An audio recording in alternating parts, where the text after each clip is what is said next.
안녕하십니까. 저희는 데이터 마이닝 프로젝트 이유조의 유희승, 이창석입니다. 저희는 최근 정부의 부동산 대책들이 이슈화되면서 자연스럽게 부동산에 관심을 갖게 되었고, 베이징 부동산 데이터를 가지고 분석을 실시하였습니다. 목차는 다음과 같습니다. 시간 관계상 목차는 화면으로 설명을 대신하겠습니다. 먼저 데이터 선정입니다.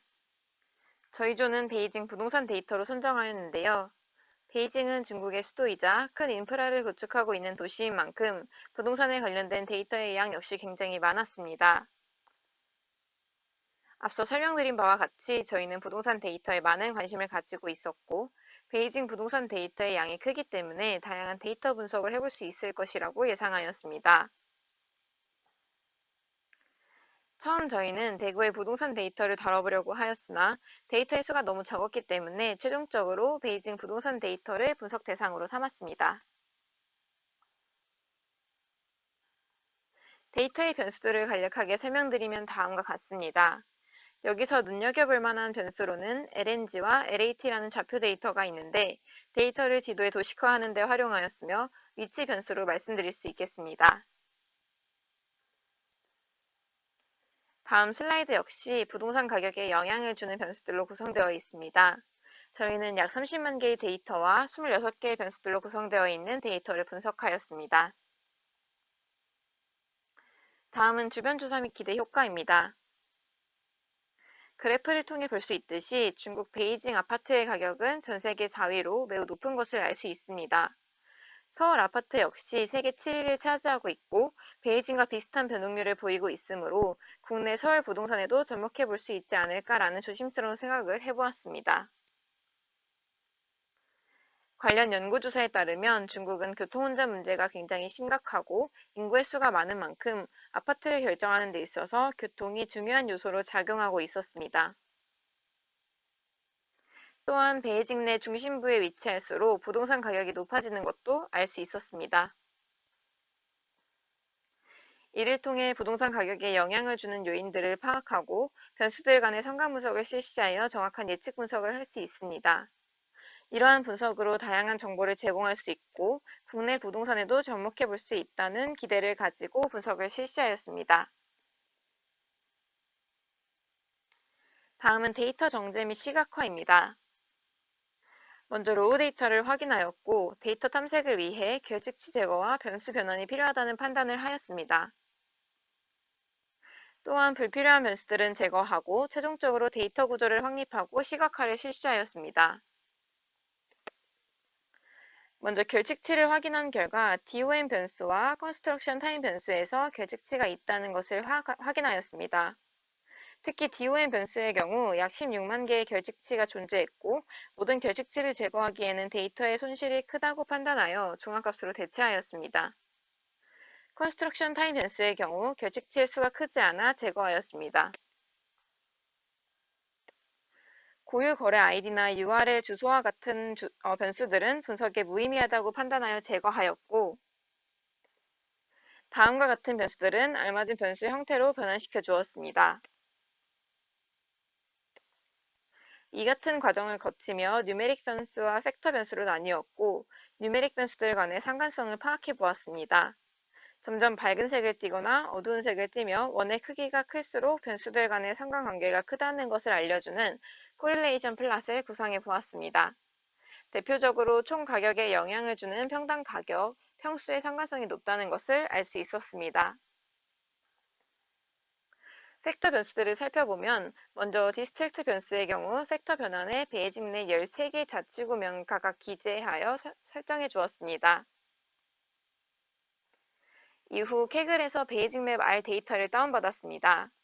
LNG와 LAT 좌표 데이터를 이용하여 지도에 도식화하여 분포를 한눈에 볼 수 있도록 시각화하였습니다. 주변 조사에서 언급한 것처럼 중심부에 위치한 행정구역일수록 비교적 높은 평당 가격을 구성하고 있음을 박스플롯을 통해 알 수 있었습니다. 건물 유형에서는 먼저 방갈로는 단층의 2층 건물을 뜻하며 플레이트는 판잣집 형태를 의미합니다. 여기서 플레이트 형태가 가장 고르게 많이 퍼져 있다는 것을 알 수 있었고 방갈로 유형의 건물의 평당 가격이 높다는 것을 박스플롯을 통해 파악할 수 있었습니다. 다음으로는 리모델링 유형에 따른 요인의 분포를 분석해본 결과 하드커버에서 가장 고르게 분포한다는 것을 알 수 있었고, 박스플롯을 보면 리모델링 유형에 따른 가격 차이는 크지 않다는 것을 알 수 있었습니다. 엘리베이터의 유무의 분포도 확인해 보았습니다. 여기서 1은 유, 0은 무를 나타내고 유무에 따른 분포와 가격 차이 모두 크지 않다는 것을 확인할 수 있었습니다. 부동산 소유 기간에 따른 분포도 확인해 보았습니다. 5년 이하인 경우 더 많이 존재한다는 것을 알 수 있었고, 가격의 차이는 크지 않았습니다. 마지막으로 베이징 교통 여건의 대표적인 예로 지하철의 유무의 분포를 확인해 보았습니다. 베이징 중심부에 위치할수록 지하철이 더 많이 존재한다는 것을 알 수 있었고, 근방에 지하철이 있다는 것이 평당 가격에 조금 더 많은 영향을 준다는 것도 파악할 수 있었습니다. 다음은 데이터 마이닝 및 성능 평가입니다. 저희는 4개의 모델링을 실시하였습니다. 첫 번째는 디시전 트리에서 회기나무 모형, 두 번째는 다중회기 분석, 세 번째는 랜덤 포레스트, 마지막은 딥러닝 구축을 시도했습니다. 먼저 회기나무 모형에서 LNG와 LAT 변수만으로 나무 모형을 그려보았습니다. 나무 모형을 그리기에 앞서 프라이스의 박스 플롯을 그려 이상치를 파악했는데, 프라이스가 약 10만 이상일 때 이상치가 된다는 것을 알 수 있었습니다. 이에 좌표 데이터를 통해 이상치에 가까운 가격들은 빨간색으로, 사브니스 내의 가격들은 검은색으로 분포하는 플롯을 그려보았습니다. 한눈에 보아도 도시 중심부에 위치할수록 프라이스가 높다는 것을 알 수 있었습니다. 단순히 LNG와 LAT 변수로 의사결정 나무를 그렸으나 좌표 수치가 소수점까지 떨어지지 않아 나무 모형을 해석하는 데 어려움이 있어 좌측에 있는 회기나무 모형을 해석하기는 어렵다고 판단하였습니다. 그리하여 모든 변수를 넣어 회기나무 모형을 다시 그려보았습니다. 이 나무 모형은 가지치기가 적용된 나무 모형으로 DOM 변수와 커뮤니티 에버리지 변수가 중요하다는 것을 파악할 수 있었습니다.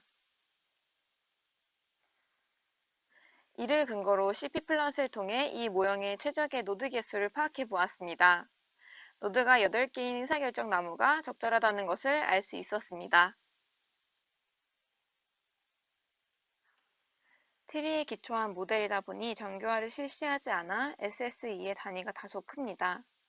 의사결정 나무 실시 전 트레인과 테스트 데이터를 나누었는데, 기존 가지치기가 적용된 의사결정 나무 일반 트리의 SSE에 비해 교차 검증이 적용된 베스트 트리의 SSE가 작다는 것을 알 수 있습니다.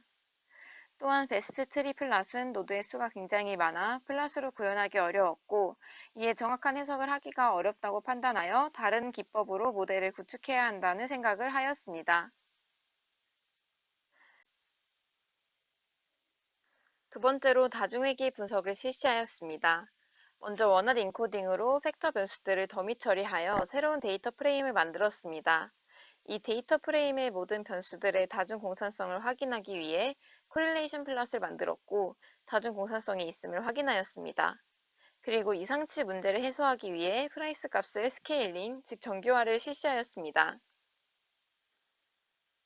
이후 변수 선택법으로 스텝와이즈를 먼저 실시했습니다.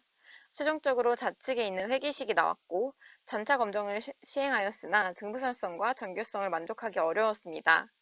잔차 플롯에서 중앙 빨간 선을 기준으로 분포가 같지 않아 등부선성 가정에 위배되었고, QQ 플롯에서 온전히 직선 위에 있지 않기 때문에 정교성을 만족시키지 못했습니다. 실제 가격과 예측 가격을 플롯으로 구성해 보기도 하였습니다. 직선 위에 온전히 분포하고 있지 않기 때문에 정확한 값을 예측했다고 보기 어려웠습니다. 또한 이 회귀 모형의 R스퀘어 값도 약 0.63으로 좋은 모형이라고 할 수 없었습니다. 마찬가지로 백워드도 실시하였으나 스텝와이즈와 유사한 회계식을 도출했고, 단지 트레인 데이터셋, 테스트 데이터셋의 RMSE의 값만 미미하게 달라진 것 이외에는 큰 차이가 없었습니다. 그리하여 세 번째로 랜덤 포레스트를 실시하였습니다. 트레이는 0.6, 테스트와 밸리드는 각각 0.2씩의 비율로 데이터를 나누었습니다. 첫 번째 RF 모델로 엔트리를 50, 스토핑 라운드를 2로 두어 실시하였습니다. 이후 나무의 개수를 100으로 늘렸으나 두 모델이 서로 같은 결과가 나왔고, 나무의 개수를 150, 스토핑 라운드를 5로 두니 RMSLE와 R스퀘어가 좋아짐을 알 수 있었습니다. 여기서 RMSLE는 큰 단위의 영향을 받지 않는 에러의 단위로 저희는 RMSLE를 위주로 오차 크기를 파악하고 있습니다. 변수 중요도 역시 커뮤니티 에버리지와 DOM 변수에서 압도적으로 높았습니다.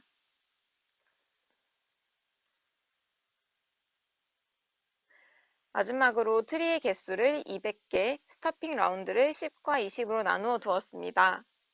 최종적으로 다섯 번째 모델의 R스퀘어 값이 가장 높았고 RMSLE가 가장 낮아 다섯 번째 모델이 가장 적합한 모델이었습니다. 변수 중요도 역시 커뮤니티 에버리지와 DOM 변수 그리고 팔로워와 시청이 가장 중요한 변수로 두각되었는데 이전 데이터 시각화 부분에서도 가격대가 높은 지역인 시청 변수가 랜덤 포레스트 분석에서도 중요하다고 나와 굉장히 흥미로웠습니다.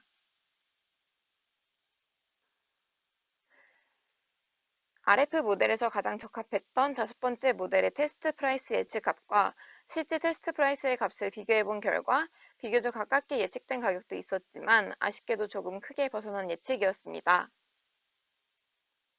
그리하여 저희는 마지막으로 딥러닝 모델을 구축해 보았습니다. 랜덤 포레스트와 동일하게 트레인, 밸리드, 테스트 셋으로 나누고 3개의 유형으로 딥러닝 모델을 만들어 보았습니다.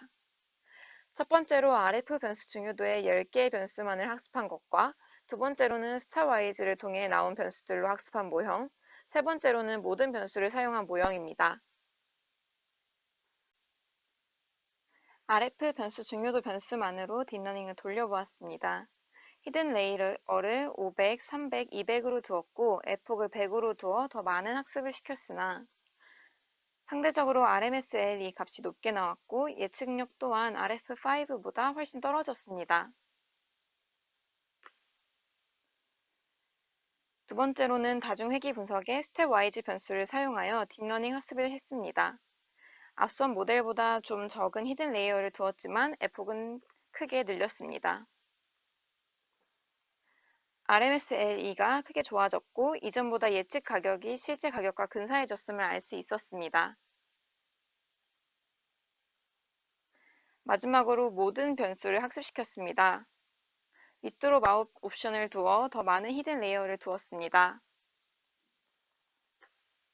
하지만 RMSLE 차이가 크게 떨어지지 않았고 예측값도 큰 변동이 없었습니다.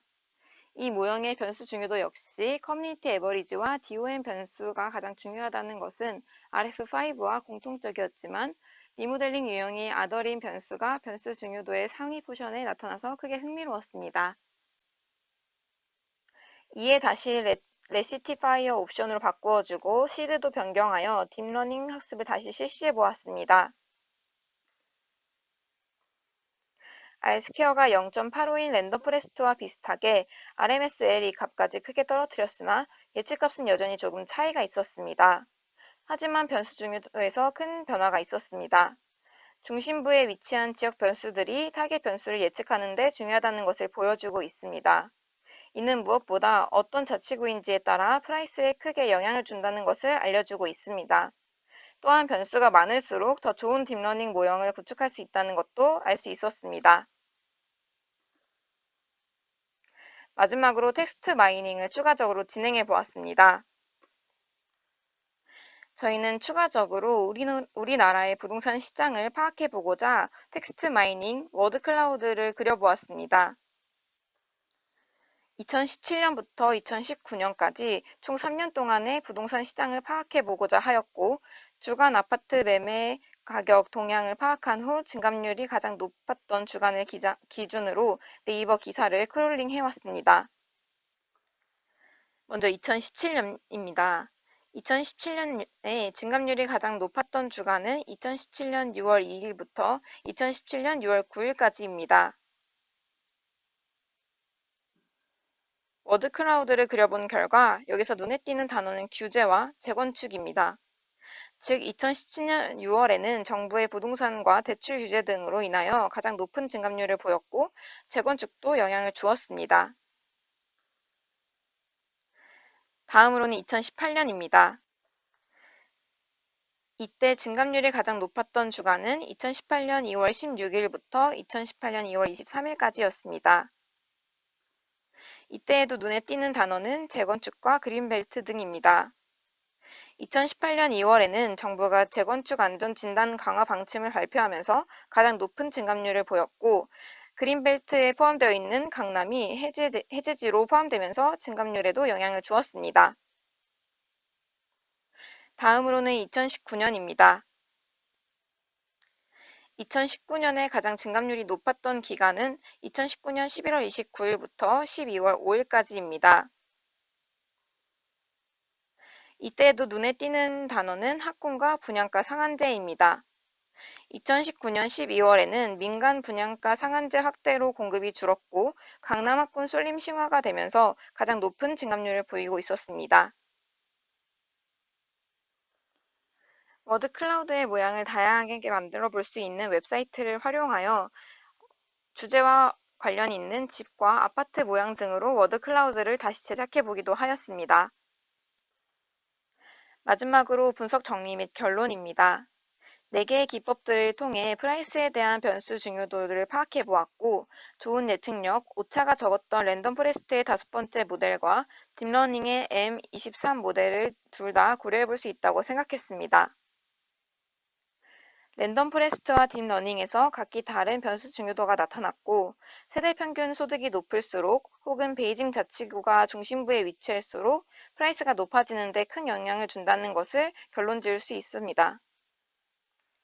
텍스트 마이닝을 하며 종합적으로 고려해보자면 정부의 정책적인 요소가 우리나라 부동산에는 매우 큰 영향을 주었습니다.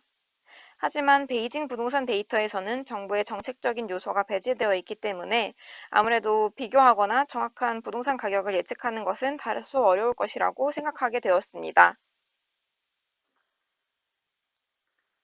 마지막으로 저희가 참고한 사이트들입니다.